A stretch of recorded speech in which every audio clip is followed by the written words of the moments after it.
माझ्या महाराष्ट्रातील बांधवांनो, भगिनींनो आणि मातांनो, नमस्कार. जय महाराष्ट्र.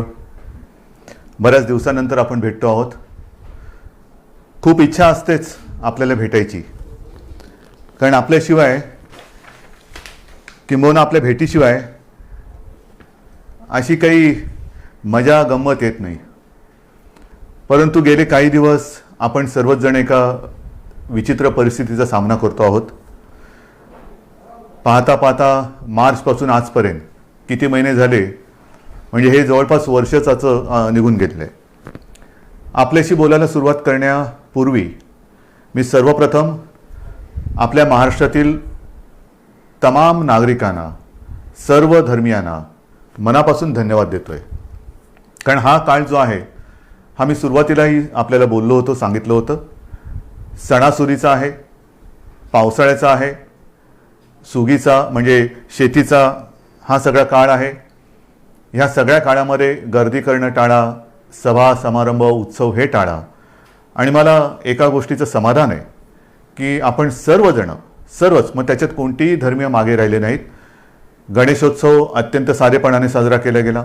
ज्या काही प्रथा परंपरा उत्सव, मग जैन धर्मीय त्याच्यात आले, मुस्लिम आले, पारसी आले, ख्रिश्चन्स आले, सगळ्यांनी आपापली एक सामाजिक जबाबदारी, त्याची जाणीव ठेवून या सर्व सणासुदीच्या दिवसामध्ये संयम पाळला. तुम्हाला खरंच धन्यवाद देतोय. हा संयम पाळत असताना गेले काही दिवस आपण पुनश्च हरिओम म्हणजे मिशन बिगिन अगेन या आपल्या कार्यक्रमामध्ये, कार्यक्रम म्हणजे पुन्हा आपली आयुष्याची गाडी, जीवनाची गाडी ही पूर्वपदावरती किंवा ट्रॅकवरती आणण्यासाठी प्रयत्न करतो आहोत. कार्यालयातील उपस्थिती वाढवत आहोत. इतर काही गोष्टी, मग त्याच्यामध्ये दुकानं असतील, मॉल्स असतील, हॉटेल्स असतील, ह्या सगळं इंडस्ट्रीज, उद्योगधंदे आहेत, यांच्यामध्ये आपण उपस्थितीला हळूहळू वाढीची परवानगी देतो आहोत. मधल्या काळामध्ये आपण जिल्हांतर्गत वाहतूकसुद्धा सुरू केलेली आहे. एकूणच पूर्णपणे आपण आपल्या आयुष्याची गाडी ही मार्गावरती आणण्याचा प्रयत्न करतो आहे. साहजिकच आहे, ह्या तीन गोष्टी एकत्र आलेल्या आहेत. एकतर आपलं आयुष्य पूर्वपदावरती आणणं, त्याच्यामध्ये सणासुदीचे दिवस, त्याच्यात पावसाळा, जी मला एक थोडी भीती होती आणि आहेच, ती समोर दिसते आहे. कोरोनाचं संकट गेलं तर नाहीच, पण ते वाढत चाललेलं आहे. वाढता वाढता वाढे अशी त्याची आजची परिस्थिती आहे. संपूर्ण जगामध्ये जणू काही दुसरी लाट येते की काय, किंवा आले की काय, अशी भीतीदायक चित्र आपल्यासमोर येत आहेत. मुंबईमध्ये सुद्धा गेले दोन महिने आपण 1000च्या आसपास रुग्णसंख्या ही रोखून ठेवली होती, ती आता 2000वरती गेलेली आहे. पुण्यामध्ये वाढते, सांगली, सातारा, ग्रामीण भागामध्ये आता हातपाय पसरायला लागलेला आहे. राज्यांमध्ये इतर ठिकाणी सुद्धा, म्हणजे इतर राज्यांमध्ये सुद्धा याची वाढ होते आहे.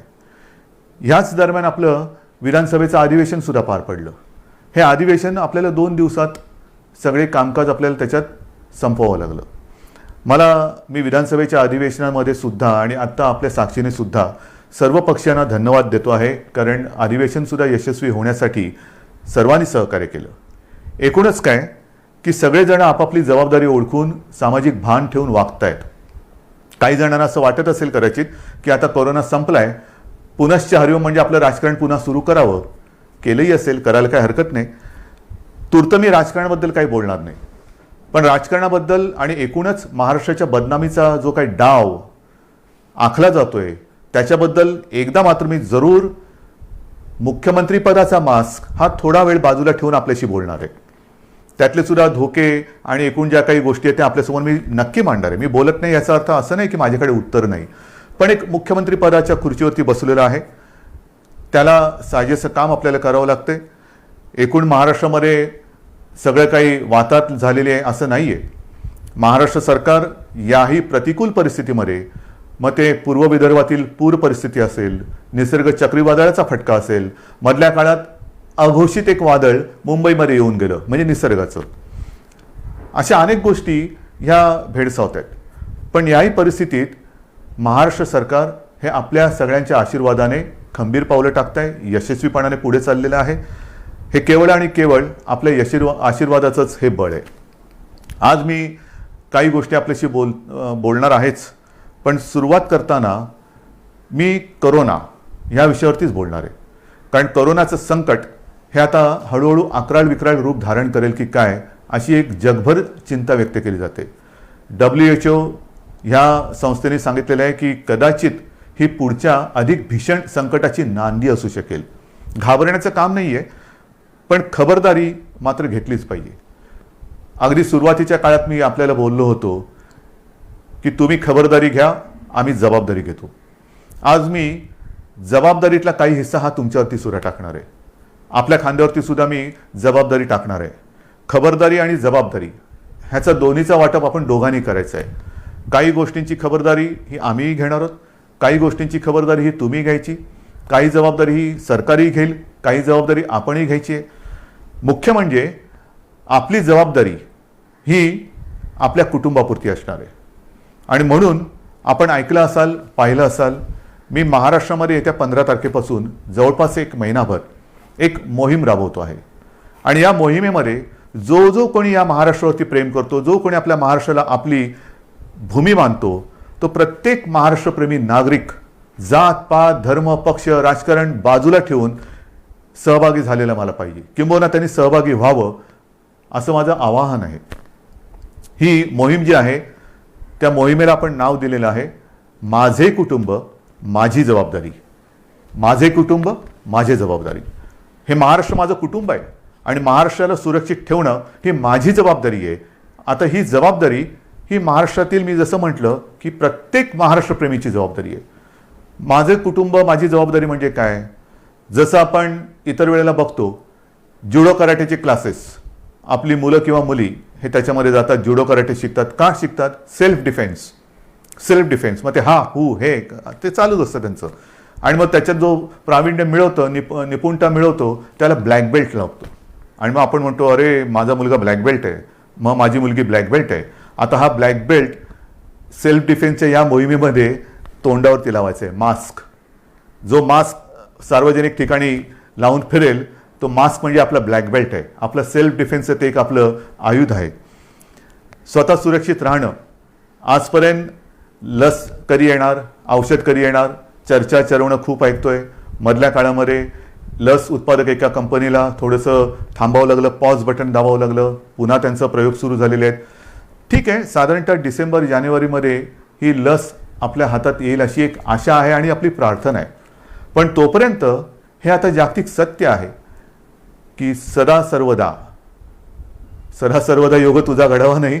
म्हणजे बाहेर फिरताना गर्दीच्या ठिकाणी सदा सर्वदा मास्क लावावा. कधीही मास्क काढून गर्दीच्या ठिकाणी फिरू नका.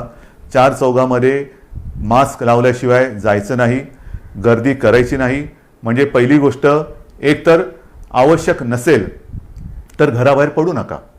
आणि आवश्यकता असेल, कारण आवश्यकता तर असतंच, रोजीरोटी कमवायची म्हणजे घराबाहेर पडणं आलंच. मग ते पडताना जिथे जिथे गर्दी होईल तिथे तोंडावरती मास्क लावायचा, एकमेकापासून अंतर ठेवायचं. त्याचबरोबरीने हात सतत धुत राहणं. हे काही नवीन नाही आहे. ही पहिल्या दिवशीची जी काही तुम्हाला मी खबरदारी घेण्याची एक गोष्ट सांगितली ती तीच त्रिसूत्री. ही त्रिसूत्री हीच ह्या विषाणूपासून लांब राहण्याचं एक आयुध आहे. ह्याच्या पलीकडे अजूनही तसं काही आलंय. औषधं येत आहेत, उपचार होत आहेत, आपण सुविधा वाढवतो आहोत, रुग्णशय्या वाढवतो आहोत, जम्बो हॉस्पिटल्स वाढवतो आहोत. ऑक्सिजनची थोडीशी एक कमतरता जाणवते, कारण आपले उद्योगधंदे सुरू झाले, त्यांना सुद्धा ऑक्सिजन लागत आहेत. पण आपण आता ऑक्सिजन ही आपल्या आरोग्य खात्याची प्राथमिकता ठरवलेली आहे. त्याच्यामध्ये 80% ऑक्सिजन हा प्रथम आरोग्यासाठी वापरला जाईल आणि मग आपण उद्योगासाठी देऊ. तर ह्या सगळ्या गोष्टी करतोय. डॉक्टरांचे टास्क फोर्स नेमतोय, कोरोना दक्षता समित्या नेमतो आहेत. परंतु ही जी मोहीम माझे कुटुंब माझी जबाबदारी आपण सुरू करतो आहोत, त्याच्यामध्ये एक दोन गोष्टी महत्त्वाच्या आहेत. एक म्हणजे प्रशासनाकडून माझ्या सूचना अशा आहेत आणि अपेक्षा माझी अशी आहे की अवघड जरी वाटत असलं तरी अशक्य काहीच नसतं. अवघड म्हणजे काय की महाराष्ट्राची लोकसंख्या ही जवळपास 12 कोटी आहे. ह्या 12 कोटी जनतेची आरोग्य तपासणी ही अशक्यप्राय आणि अवघड आहे. 12 कोटी कुटुंब म्हटल्यानंतर किती घरं आली, कुठे कुठे आली, घनदाट लोकवस्ती कुठे आहे, तुरळक लोकवस्ती कुठे आहे. आपला प्रयत्न असा असणार आहे की ह्या महाराष्ट्रातील प्रत्येक घरामध्ये पुढच्या महिनाभरामध्ये किमान 2 वेळा तरी आरोग्याची चौकशी करायला आपली टीम जाईल. त्याच्यामध्ये मला आमदार, खासदार, जिल्हा परिषद सदस्य, सरपंच, नगरसेवक सगळ्यांनाच मी सांगतोय की प्रत्येक जणांनी आपापल्या वॉर्डाची जबाबदारी घ्यावी. आपापल्या वॉर्डामध्ये म्हणजे छोट्या विभागात जर का आपण जबाबदारी घेतली तर संपूर्ण महाराष्ट्र हा आपण याच्यामध्ये सहज व्यापून टाकू शकतो.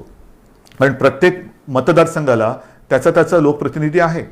त्या लोकप्रतिनिधींनी जर का जबाबदारी घेतली की माझ्या विभागाची जबाबदारी मी घेतो, काय टीम नेमायचे, ह्याच्यामध्ये शासनाचे आरोग्य विभागाचे असतील, महसूल यंत्रणेचे असतील, इतर आरोग्य कर्मचारी असतील, सोबत जर का आपल्या पक्षाचे असतील, असू द्या. आरोग्य तपासणी करायची. आरोग्य तपासणी म्हणजे चौकशी करायची. चौकशी म्हणजे कसं आहे की घराघरात जायचं, साधारणतः विचारपूस करायची की आपल्याकडे 50-55च्या वयापेक्षा कोण आहे, अधिक वयाचे कोण आहेत, त्यांचं ऑक्सिजन लेवल काय आहे, त्यांना इतर काही व्याधी आहेत का, काही लक्षणं आहेत का. जर काही व्याधी किंवा लक्षणं असतील तर ती आपल्या शासनाच्या यंत्रणेला लक्षात आणून द्यायचं. मग त्यानुसार पुढील उपचार काय करायचे, कुठे करायचे, ह्याचं मार्गदर्शन आपली मग शासकीय टीम त्यांना करेल. एकूणच काय की आपण मुंबईमध्ये जी यंत्रणा लावलेली आहे, मोहीम राबवतो आहोत, चेस द व्हायरस. म्हणजे व्हायरस पोचायच्या आधी आपण आपल्या नागरिकाकडे, माता भगिनी बांधवांकडे जायचं आणि त्यांना या व्हायरसपासून वाचवायचं. त्यांच्यामध्ये जर का रोगप्रतिकारक शक्ती कमी असेल, इतर काही व्याधी विकार असतील तर त्याच्यावरती इलाज करणं, ऑक्सिजन वाढवणं, ह्या सगळ्या गोष्टी करणं हे माझे कुटुंब माझी जबाबदारी, ही एक बाब झाली. बाहेर फिरताना सुद्धा जे मी आपल्याला सांगितलं, बाहेर जो कुटुंबातला बाहेर जाऊन येईल त्यांनी, मी तर तुम्हाला काही गोष्टी सांगणारच आहे, मी मुद्दामून कागदावरती घेतलेल्या आहेत. आणि काही गोष्टी ह्या अगदी लहानपणी आपल्याला सांगितल्या गेलेल्या आहेत. मला सुद्धा आठवत आहे, माझी आम्ही बाहेरून खेळून आल्यानंतर आम्हाला मुलांना सांगायची, अरे खेळून आलास, चल हातपाय धू, कपडे बदल. आणि मग आमच्या प्रार्थना असायची, परवचा असायची. हे लहानपणीचे संस्कार. आता हेच संस्कार, ह्याच गोष्टी ह्या कोरोनाने आपल्याला सांगितलेल्या आहेत. बाहेर जाताना, बाहेर पडल्यानंतर सार्वजनिक ठिकाणी मास्क घालणे, बाहेरून गर्दीच्या ठिकाणावरून आल्याबरोबर आपल्यापासून माझं कुटुंब, ती माझी जबाबदारी आहे. मग समजा माझ्याकडनं कुठून त्यांना प्रादुर्भाव झाला, संसर्ग झाला, तर कुटुंब धोक्यात येऊ शकतं. आणि म्हणून मी बाहेरून आल्यानंतर पहिले जोडे बाहेर काढा. बाहेर सगळं फिरून आल्यानंतर चपला घालून आत यायचं नाही, बूट दाराशी काढायचे, आत आल्यानंतर हातपाय स्वच्छ धुवायचे, जर वाटलं आपल्याला तर आंघोळ करा, कपडे धुवायला टाका. या साऱ्या गोष्टी आहेत. रस्त्यावरती थुकू नका, सार्वजनिक ठिकाणी शिंकू नका, खोकू नका, या साऱ्या गोष्टी आहेत. पण त्याच आता आपल्याला कटाक्षाने पाळाव्या लागत आहेत. आणि म्हणून लोकांमध्ये वावरताना सुरक्षित अंतर ठेवावे, मास्क घालावा, हात वारंवार धुवावे. इतर व्यक्तींशी बोलताना हे आणखीन एक महत्त्वाचं आहे, इतर व्यक्तींशी बोलताना फेस टू फेस, काय मी त्याच्या तोंडावरती बोललो नाही, तोंडावरती नका बोलू. जरा समोरासमोर बोलण्याचं टाळायचं आहे. आणि बोलताना जरा फेस टू फेस न बोललं तर अधिक चांगलं. त्याच्यानंतर ऑनलाईन खरेदीवरती भर द्यायचा. जिथे सुपर मार्केट असतील किंवा काही सार्वजनिक बाजार असतील तिथे गर्दी नसलेल्या वेळी जावे, गर्दी करू नये. दुकानातील वस्तूंच्या सॅम्पलला कारण नसताना हात लावू नये. सार्वजनिक वाहनातून म्हणजे जसं शहरांमध्ये आपण आता बसेस सुरू केलेल्या आहेत, लोकलसुद्धा काही वर्गांसाठी सुरू केलेल्या आहेत, आणखीन काही त्याच्यात वाढ करतो आहोत, लोकलची वारंवारता वाढवतो आहोत, आणखीन हळूहळू सगळ्या गोष्टी आपण वाढवत जातो आहोत. पण सार्वजनिक वाहनात असाल तर बोलू नका, शक्यतो कमी बोला. त्याच्यानंतर बैठका, जशा बैठका आता मुख्यमंत्री घरी बसून काम करतात, घराबाहेर पडा. पण त्यांना कल्पना, हे माझ्यावरती जे आरोप करतायत ते जिथे गेलेले नाहीत, तिथे दुर्गम भागात मी व्हिडिओच्या माध्यमातून जाऊन येतो, फिरतो, तिथे मी सूचना देतो. जिथे तुम्ही पोचू शकत नाहीत, गेलेला नाहीत, तिथे मी जातोय, मी बोलतोय. कसा? या तंत्रज्ञानाच्या माध्यमातून. तर जिथे जिथे आवश्यकता असेल तिकडे किंबहुना जर का आपल्याला बैठका घ्यायच्या असतील तर व्हिडिओ कॉन्फरन्सिंग करा. हे फार महत्त्वाचं आहे. त्याच्यानंतर जर लक्षणं आढळली, कोणाला जर का वाटलं, लक्षणं सुद्धा आता मी सगळ्या काही गोष्टी तुम्हाला सांगत नाही जाणार, बऱ्याचशा गोष्टी आपल्याला कल्पना आहे. लक्षणं आढळली तर तुम्ही कुठे गेला होतात, साधारणतः कोणाला भेटला होता, त्याची एक माहिती, त्याची एक यादी ही आपल्याला तपासायला आलेल्या आरोग्य अधिकारी किंवा जी शासन यंत्रणा असेल त्याच्याकडे द्या, की जेणेकरून त्यांच्यापासून म्हणजे त्यांच्यावरती आपण इलाज करू शकू आणि त्यांच्यापासून इतरांना होणारा संसर्ग आपण थांबवू शकू. इतरांसमोर जेवताना, कारण आता हळूहळू आपण हॉटेल्स, मोठी जी 5 स्टार असतील, लॉजेस असतील, ह्या काही हॉटेल्सना आपण परवानगी दिलेत, पूर्ण चालवायला दिलेत. त्यांच्यामधले रेस्टॉरंट्सना परवानगी दिले. गेल्या आठवड्यात मला रेस्टॉरंटची काही लोक भेटून गेलेली जी ह्या हॉटेलच्या बाहेरची आहेत. आमचं काय करणार? जिमची लोक येऊन भेटून गेली. आमचं काय करणार? सगळ्यांशी मी बोलतोय. त्यांना सुद्धा काही सूचनावली मला द्यायची आहेत, ती पाळा आणि आपण ते ओपन करू. आणि म्हणून इतरांसमोर जेवताना समोरासमोर बसू नका. महत्त्वाचं काय की समोरासमोर हा जो व्हायरस येणं जाणं करू शकतो, त्याच्यात आपल्याला त्याचा मार्ग हा बदलून टाकायचा. म्हणजे समोरासमोर नसेल, बाजूला असेल, तर तो जर का दुर्दैवाने कोण त्याच्यात संसर्गजन्य असेल, झालेला असेल, संसर्ग झालेला असेल, संसर्ग बाधित, तर त्याच्यापासून दुसऱ्याला संसर्ग होणार नाही. जेवणातील पदार्थ इतरांना वाटताना मोठ्या बाउल्समध्ये न घेता छोट्या छोट्या वाळायच्यात घ्या, हे आहे. नंतर काही ठिकाणी आपण बघतो सार्वजनिक शौचालय असतील, त्याची स्वच्छता आणि निर्जंतुकीकरण तर हे आपण करतोच आहोत, करावं लागतंच आहे, करावं लागणारच आहे. पण घरामध्ये सुद्धा ज्यांच्याकडे आता शहरी भाग आहे, शहरामध्ये पूर्वीच्या शौचालयांची आता कमतरता आहे, ती जात चालली. नवीन ती युरोपियन स्टाईलची आली. त्याच्यात फ्लश करताना त्याचं झाकण बंद करून फ्लश करा, की जेणेकरून पुढचं सांगण्याची गरज नाही. नंतर जर भेटायचं असलं तर बंद जागेत भेटायचं टाळायचं, उघडं पाहिजे. मी मागेही आपल्याला सांगितलं होतं की एअर कंडिशनचा वापर करण्यापेक्षा खिडक्या, चला हवा येऊ द्या, हवा खेळती राहिली पाहिजे, हवेचं येणं जाणं चाललं पाहिजे. आणि अडचणीच्या जागी, अपुऱ्या जागी जास्त वेळ थांबू नका. अशा या काही गोष्टी आहेत, ह्या मी तुम्हाला ह्या मोहिमेच्या माध्यमातून सांगणार आहे. ही मोहीम आपल्याला राबवायची. ह्याच्यात मला जनतेचा सहभाग पाहिजे. लहान मुलं, तुमच्या काही सूचना असतील त्या द्या, चित्र काढा. मी जाहिरात संस्थांना बोलवणार आहे, वृत्तपत्र वाहिन्यांना बोलवणार आहे, प्रसार माध्यमांना बोलवणार आहे. प्रत्येक जण मी काय करू शकतो, जसं ते म्हणतात ना, राम सेतू बांधताना खारीचा वाटा, प्रत्येकाने खारीचा वाटा सिंहाचा घ्यायचा तर सिंहाचा घ्या, खारीचा घ्यायचा खारीचा घ्या.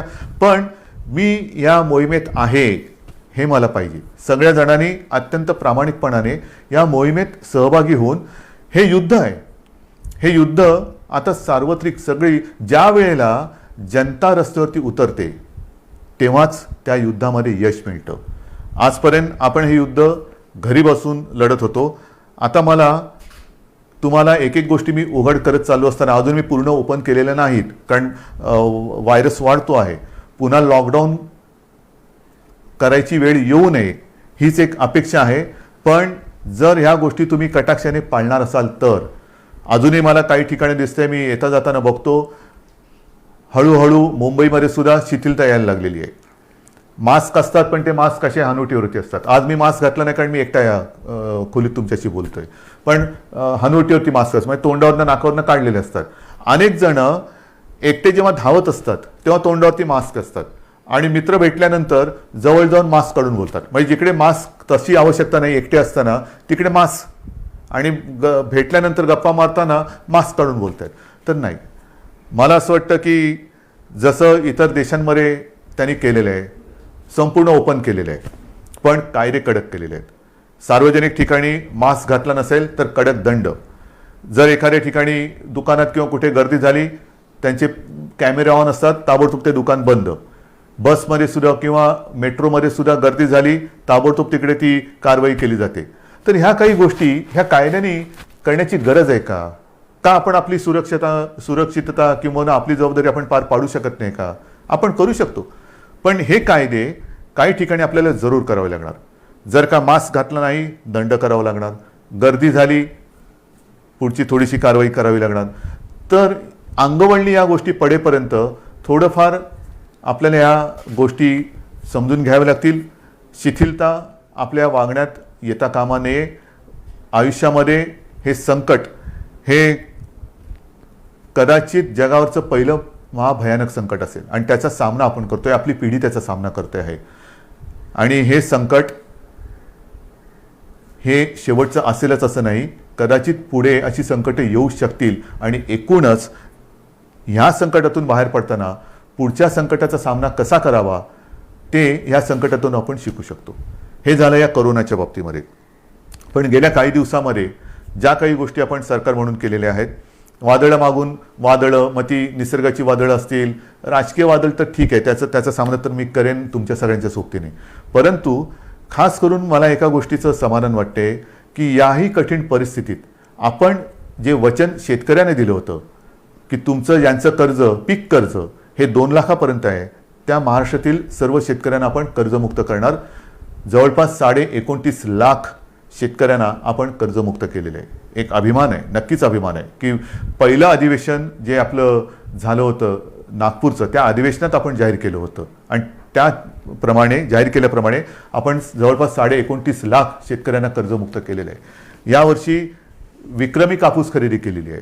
जिथे जिथे जे काही नुकसान झालेलं आहे, आणखीन काय झालेलं असेल, तिथे तिथे सरकार म्हणून आपली जबाबदारी आपण पार पाडतो आहोत. एकूणच सरकार शेतकऱ्यांच्या आणि महाराष्ट्रातील नागरिकांच्या सोबत त्यांच्या पाठी खंबीरपणाने उभं आहे. आणखीन एक विशेष गोष्ट म्हणजे जवळपास पुढचं वर्ष आपल्या महाराष्ट्रातील जे कुपोषित बालकं आहेत, आदिवासी बालकं आहेत, अशा जवळपास 6.5 लाख बालकांना आपण वर्षभर मोफत दूध भुकटी देतो आहोत. त्याचबरोबरीने जवळपास 1.25 लाख अशा माता भगिनी आहेत ज्या गरोदर आहेत किंबहुना काही स्तनदा माता आहेत, त्यांच्या आरोग्यासाठी सुद्धा आपण ही दूध भुकटी मोफत देत आहोत. या गोष्टी करतोत आपण. जी गेली काही वर्ष आदिवासींसाठी, आदिवासी माता भगिनी बांधव आहेत, त्यांच्याकडे बऱ्याचदा कोणाचंच लक्ष नसतं, पण त्यांच्यासाठी खावटी अनुदान योजना जी होती, जी गेली काही वर्ष बंद झाली होती, ती सुद्धा आपण चालू केलेली आहे. शिवभोजन आपण 10 रुपयामध्ये थाळी देत होतो, ती या काळात 5 रुपयात केलेली आहे. जवळपास 2.25 कोटी, हो जवळपास 2.25 कोटी थाळ्यांचं वितरण या कोरोनाच्या काळात झालेलं आहे आणि हे सतत चालू आहे. बेड्स वाढवत आहोत. म्हणजे मी विधानसभेत माहिती दिली होती की जेव्हा कोरोनाचा पहिला रुग्ण आपल्या राज्यात सापडला तेव्हा संपूर्ण राज्यात साधारणतः सगळे मिळून 7,500 रुग्णशय्या होत्या. 7,500, 7,700 आणि काहीतरी. आजच्या घडीला आपल्या राज्यात सर्व बेड्स जर का धरले, त्याच्यात नेहमीचे beds, oxygen beds, ICU, ventilators, तर किमान 3,60,000 बेड्स आपण ह्या गेल्या 4-5 महिन्यात वाढवलेले आहेत. ICU बेड्स वाढवलेले आहेत, डायलिसिसचे बेड्स वाढवलेले आहेत. म्हणजे असं काही नाही की लॉकडाऊन करून आपण गप्प बसलो. लॉकडाऊनमध्ये संसर्गाची साखळी तोडणं, पण त्याचबरोबरीने आपण आरोग्यविषयक सुविधा तयार करणं, हे काम आपण करतो आहोत आणि आज देखील ह्याच्यात खंड नाही पडलेला. जिथे जिथे आवश्यकता असेल तिथे तिथे आपण ह्या बेडची संख्या वाढवतो आहोत. इतर ऑक्सिजन जसं मी म्हटलं तसं थोडे दिवस थोडीशी आपल्याला एक उणीव भासते आहे, चणचण भासते आहे, कारण ऑक्सिजन जरी उपलब्ध असला तरी त्याच्यासाठी कंटेनर उपलब्ध होत नाहीत. तर ह्या सगळ्या गोष्टी जुळवाजुळव करून आपण यातनं मार्ग काढतो आहोत. औषधांमध्ये सुद्धा कुठेही आपण पुरवठा करण्यामध्ये कमी पडत नाहीत. सगळ्या गोष्टी करतो. किती गोष्टी तुम्हाला सांगायच्या. माझ्याकडे इकडे कागदाची चवडच आहे. ह्या सगळी चवड जर का वाचत बसलो तर संध्याकाळ काय रात्र सुद्धा झाली तरी आपण बोलतच बसू. शिक्षणाच्या बाबतीत सुद्धा ह्या सगळ्या गोष्टी अवघड आहेत, होत्याच. कारण काही ठिकाणी आपण ऑनलाईन शिक्षण सुरू करू शकलो, काही ठिकाणी ऑनलाईनची व्यवस्थाच नाही. मग अशा ठिकाणी ही सगळी सरमिसळ करत करत करत करत आपण शिक्षणाची सुद्धा एक सुरुवात केलेली आहे. मला असं वाटतं की अशी कोणतीही बाब आपण शिल्लक ठेवलेली नाही की जिकडे सरकार म्हणून आपण आपलं काम केलेलं नाही आहे. जसं निसर्ग चक्रीवादळ आलं, निसर्ग चक्रीवादळामध्ये जवळपास 700 कोटी रुपयांची मदत प्रत्यक्ष आणि इतर घरं बिरं असतील त्या माध्यमातून आपण केलेली आहे. अजून ही मदत चालू आहे. नुकतीच तिकडे केंद्राचं पथक येऊन गेलं, संपूर्ण पाहणी केली आणि केंद्रीय पथकसुद्धा समाधान व्यक्त करून गेलं. हे आता केंद्राचं पथक हे म्हणजे कदाचित माणसं बदलली असतील, पण केंद्राचं पथक आता पूर्व विदर्भात जिथे 15 दिवसापूर्वी भीषण पूर आला होता तिथली पाहणी करते. त्या पूर्व विदर्भात सुद्धा आपण तातडीने तत्काळ मदत म्हणून जवळपास 18 कोटी रुपये पाठवून दिलेले आहेत. पण एक मी माझ्या पूर्व विदर्भातील पूरग्रस्त माता भगिनींना आणि बांधवांना सांगतो की तुम्ही काळजी करू नका. ज्याप्रमाणे आपण कोल्हापूर आणि सांगली इथल्या पुरामध्ये जशी गेल्या वर्षी त्याच्या 1-1.5 वर्षात जो पूर आला होता तिथल्या जनतेला मदत केली, तशीच संपूर्णपणे मदत ही महाराष्ट्र सरकार, तुमचं सरकार तुम्हाला केल्याशिवाय राहणार नाही. हे करतो आपण. या सगळ्या गोष्टी कुठेही उणीव न ठेवता आपण पार पाडतो आहोत. अनेक संकट जरी आली तरी सरकार काय गप्प नाही बसलेलं. शेतकऱ्याच्या पाठी ते उभा आहे. याचं कारण का? कारण शेतकरी हा वर्क फ्रॉम होम नाही करू शकत. आपण सगळेजण ऑफिसमध्ये येणारे जाणारे लोक वर्क फ्रॉम होम करतो, पण उद्या शेतकऱ्याने ठरवलं वर्क फ्रॉम होम म्हणजे काय करणार? तर शेतकरी जो आहे त्याच्यासाठी सुद्धा आपण एक नवीन योजना ही आणलेली आहे. जसं मी आता ही मोहीम एक वेगळी तुम्हाला सांगितली कोरोनाच्या बाबतीत, तसंच शेतकऱ्याच्या बाबतीमध्ये. कारण मी काय बघतोय गेले अनेक वर्ष, शेतकरी बिचारा अंधारात उडी मारतो. त्याला कल्पना नाही की उद्या निसर्ग राजा त्याला साथ देईल का प्रकोप दाखवेल, रुसेल का हसेल, त्याला काहीच सांगता येत नाही.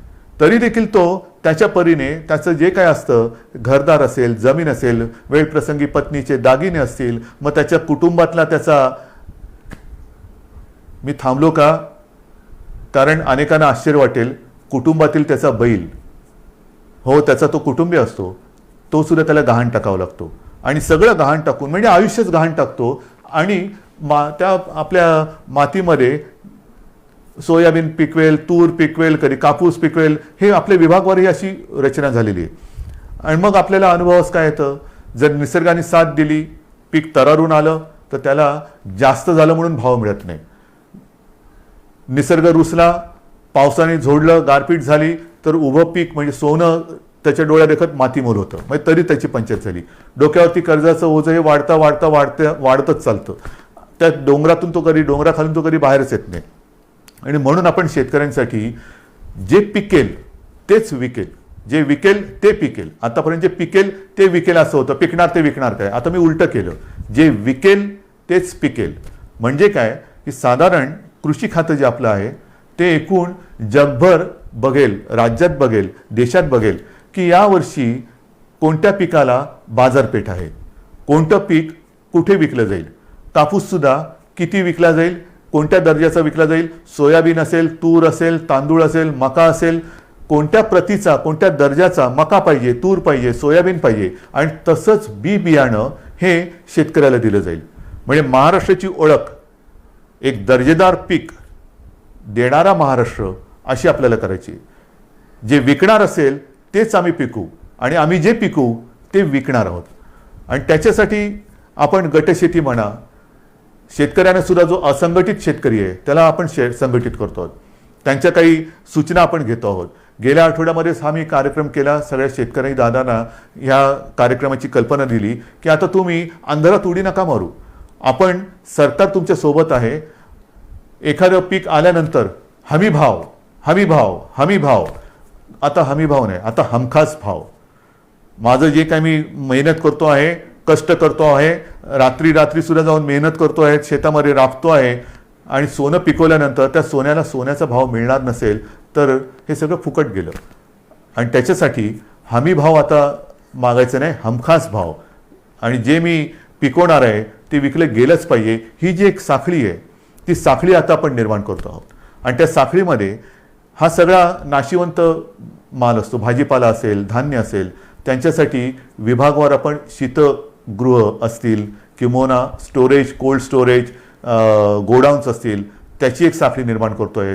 त्यांना येण्या जाण्याची जी काय माल वाहतूक असेल ती जी वाहतूक आहे त्याच्यासाठी वेगळं काही आणखीन करता येते का ते बघतोय. त्यांना वाहनं उपलब्ध करून द्यायची, बाजारपेठ उपलब्ध करून द्यायची, कोणत्या बाजारात कसली मागणी आहे त्याच्याप्रमाणे तो त्याचा माल तिकडे नेऊन विकायला त्याला आपण मदत करणार आहोत. अशा अनेक गोष्टी आपण शेतकऱ्यांसाठी करतोय. आपल्या राज्यातला शेतकरी ह्या कर्जबाजारी यापुढे राहता कामा नये. स्वतःच्या पायावरती अभिमानाने तो बोलला पाहिजे की मी माझ्या महाराष्ट्रातला शेतकरी आहे. आणि ही जी आताची कोरोनाची एक लाट येते, लाटेमागून लाट, ह्याच्यामध्ये असं म्हटलं जातं की अनेक देशांमध्ये भूकबळी जाण्याची शक्यता आहे. भूकबळी म्हणजे त्या देशांमध्ये शेती जिथे होत नाही तिथे त्यांना अन्नधान्य हे बाहेरून आणावं लागतं. हा आपला देश हिंदुस्थान हा तर कृषीप्रधान देश आहे आणि कृषीप्रधान देशामध्ये महाराष्ट्र हे सगळ्यात प्रगत प्रयोगशील राज्य आहे. महाराष्ट्रामध्ये सतत प्रयोग हे होत राहतात. सुधारणा, आधुनिकीकरण हे महाराष्ट्राचा स्थायी भाव आहे. आणि म्हणून मला शेतीमध्ये सुद्धा ही आगळी वेगळी क्रांती करायची आहे तुमच्या साहाय्याने. हे सगळं झालं, आत्तापर्यंत तुमच्याशी मी बोललो. त्याच्यानंतर जे मी तुम्हाला सांगितलं की एका मागोमाग एक विषय येत आहेत. गेल्या आठवड्यात अचानक असाच विषय समोर आलेला आहे, तो मराठा आरक्षणाचा. मराठा आरक्षण खरं म्हणजे हा विषय अशा पद्धतीने येण्याची काही आवश्यकता नव्हती. आपण महाराष्ट्र राज्याने सर्व पक्षाने, म्हणजे त्याही वेळेला सत्तेमध्ये शिवसेना होतीच, भारतीय जनता पक्षासोबत होती, राष्ट्रवादी आणि काँग्रेस विरोधात होते, तरी देखील चारही महत्त्वाच्या पक्षांनीच नव्हे तर विधिमंडळातील सर्व पक्षांनी एकमताने मराठा समाजाच्या न्याय हक्काचा हा जो काही लढा होता त्याला न्याय देण्यासाठी मराठा आरक्षणाचा निर्णय घेतला. सर्व पक्षांनी घेतला एक मताने घेतला, बहुमताने घेतला नाही, एक मताने घेतला आणि आपण तो मंजूर केला.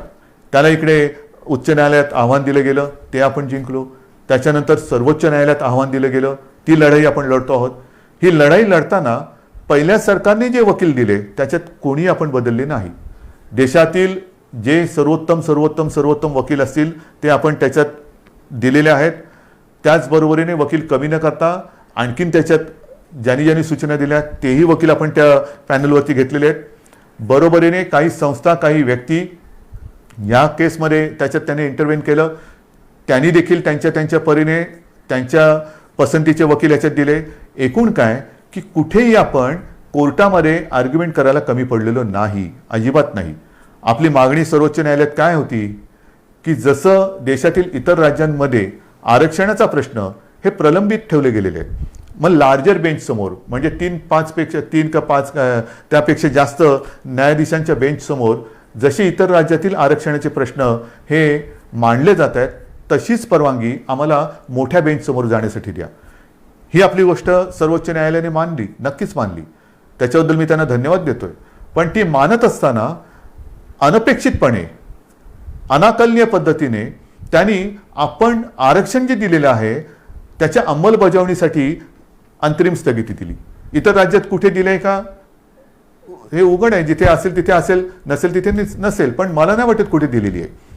म्हणजेच काय की हा विषय किचकट असताना हे मानल्यानंतर मोठ्या बेंच समोर जायला परवानगी दिली गेलेली आहे, पण ती देताना ज्या स्थगितीची गरज नव्हती ती स्थगिती दिली. ह्याच्या विरुद्ध आता संपूर्ण आपण चर्चा करतो. 2 दिवसापूर्वी मी या विषयामध्ये ज्या संस्था, व्यक्ती सहभागी आहेत, अत्यंत पोटतिडकीने काम करतायत, आपली मतं मांडतायत, ह्या केसच्या सुनावणीच्या वेळेला सुद्धा मी स्वतः एक किमान 2-4 वेळा तरी व्हिडिओच्या माध्यमातून अशोकराव चव्हाण असतील, आपले एकनाथ शिंदे आहेत, विजय वडेट्टीवार आहेत, अजितदादा आहेत, बाळासाहेब थोरात आहेत, किती मंत्र्यांची नावं घ्यायची, जयंतराव पाटील आहेत, ह्या दिलीपराव वळसे पाटील आहेत, ह्या सगळ्यांसमवेत आम्ही या व्यक्तींशी, संस्थांशी आणि ज्येष्ठ विधितज्ञांची चर्चा करत आपल्याला काय बोललं पाहिजे, कसं बोललं पाहिजे हे ठरवत तिथे आपण कोर्टासमोर आपण बाजू मांडली. तरी हा निकाल आला. आता सुद्धा 2 दिवसापूर्वी आपण ही बैठक घेतली. काल सुद्धा अशोकरावांनी आणि इतर मंत्र्यांनी, ज्येष्ठ विधी तज्ज्ञ जे आहेत, मुकुल रोहतगी आहेत, आणखीन सगळे आपले वकील आहेत, त्यांच्यासोबत एक व्हिडिओ कॉन्फरन्स केली. आपल्याशी बोलल्यानंतर पुन्हा मी त्या बैठकीला आता जाणार आहे. उद्या परत काही बैठक होईल.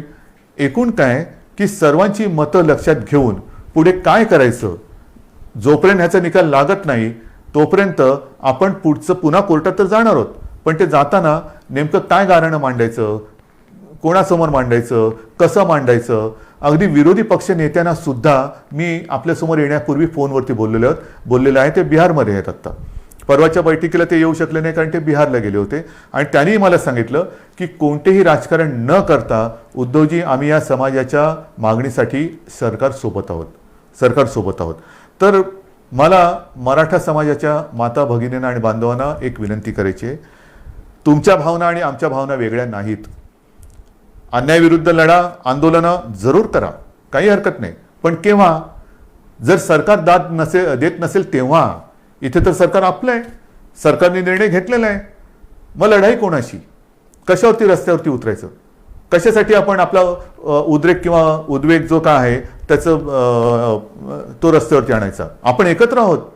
तुमच्या मागण्यांना आपण न्याय दिलेला आहे. त्याला आव्हान दिलं गेल्यानंतरही राज्य सरकार ही तुमची बाजू हिरारीने, जिद्दीने, चिकाटीने, चिवटपणाने आणि वेळप्रसंगी आक्रमकपणे ही न्यायालयासमोर मांडते आहे. सरकार तुमच्यासाठी भांडत आहे. तुमच्या सगळ्यांच्या सूचना त्यांचा गांभीर्याने विचार करून आम्ही मार्ग काढतो आहोत. आता मी काय काय काढू शकतो त्याच्यावरती मी बोलत नाही, कारण पुन्हा मी काय बोललो तर या केसवरती त्याचा दुष्परिणाम होऊ नये.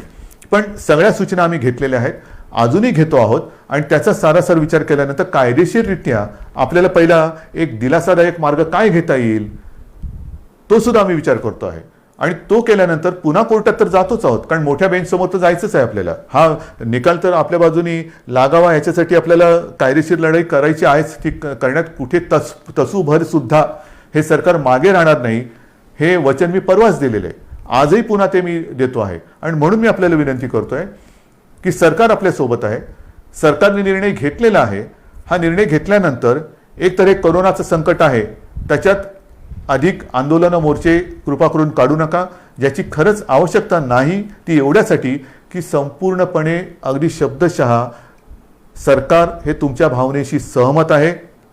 तुम्हाला न्याय मिळवून देणं हे आमचं कर्तव्य आहे. आम्ही वचनबद्ध आहोत आणि म्हणून या परिस्थितीमध्ये आपण एकजुटीने आजपर्यंत जे काही वाटचाल करत आलेलो आहोत त्या एकजुटीला तडा जाईल असं कृपा करून करू नका. कोणी गैरसमज पसरू नका, कारण याच्यात गैरसमज पसरवण्यासारखं काही नाही. जे काय आहे ते सगळं समोर आहे. आपण सगळे एकत्र आहोत. एकजुटीने हा न्याय मिळवून घेतल्याशिवाय थांबायचं नाही हा निर्धार करून आपण पुढे जात आहोत.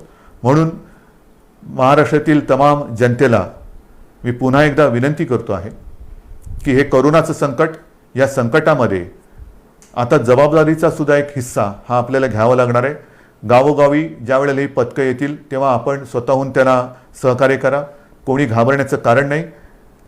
करोना जरी औषध नसलं तरी वेळेमध्ये जर का लक्षात आला तर अनेक जण हे बरे होऊन सुखरूप घरी गेलेले आहेत, जात आहेत. रोजचा आकडा हा पुरेसा बोलका आहे, पण हे संकट वाढतंय हे सुद्धा तितकंच खरं. या संकटाचा सामना करण्यासाठी ज्या सूचना आजपर्यंत सरकार म्हणून आम्ही आपल्याला करत आलो त्या सूचनांचं जसं पालन केलं तसंच याही पुढे तुम्ही कराल आणि ह्या युद्धात आपण निर्णायक विजय मिळवू हा आत्मविश्वास व्यक्त करून तूर्त मी आपली रजा घेतो. जय हिंद, जय महाराष्ट्र.